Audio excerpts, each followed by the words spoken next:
BRS అంటే మాట మంచి మాట అన్ని హామీలు ఇచ్చినాడు ఇస్తాడు ఇప్పుడు కూడా.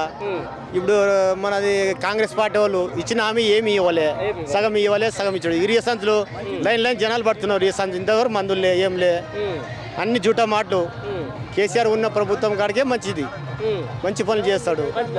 ఏంది ఇప్పుడు మీ ఎమ్మెల్యే ఏ పార్టీలో ఉన్నాడు? మా ఎమ్మెల్యే ఇప్పుడు కాంగ్రెస్ పార్టీలో ఉన్నాడు. లేదు నేను బీఆర్ఎస్లో ఉన్నా అంటున్నా. లేదు కాంగ్రెస్ పార్టీలో. కాంగ్రెస్ పార్టీ అరే ఆయనే చెప్తున్నాను కానీ అసలు పార్టీ కాదు, నేను జాతీయ జెండా కప్పుకున్నది కాంగ్రెస్ జెండా కాదంటాడు. లేదు లేదా కాంగ్రెస్ బీఆర్ఎస్ పార్టీ ఇప్పుడు వచ్చాడు కదా, ఇప్పుడు ఎందుకు రాలేదు? మరి అడగాలి, మీరే అడగాలి. మేము ఎందుకు అడుగుతాం? ఆయనకు పెద్దవానికి జనాలు ఆడతారు రేపు. ఇప్పుడు మేము అడగం, జనాలు అడుగుతారు. అంతేనా? ఇప్పుడు గద్వాల అభివృద్ధి కోసం పార్టీ మారినని చెప్పినటువంటి మీ ఎమ్మెల్యే మరి ఎంత అభివృద్ధి చేసిండు ఈ 20 నెలల కాలంలో?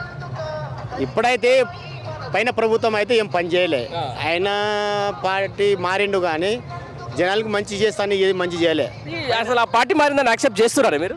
అంటే పార్టీ మారిన తీయాలనుకుంటారా, నిజంగా పార్టీ మారి సంగతి చూద్దామన్నట్టు ఉందా? పార్టీ మారినా కానీ ఏ పనులు అయితే లేదు. మరి రేపొద్దున బై ఎలక్షన్లు వస్తే ఎట్లా ఏంది పరిస్థితి? రైతులు వస్తే అంతే సంగతులు, ఇక బీఆర్ఎస్.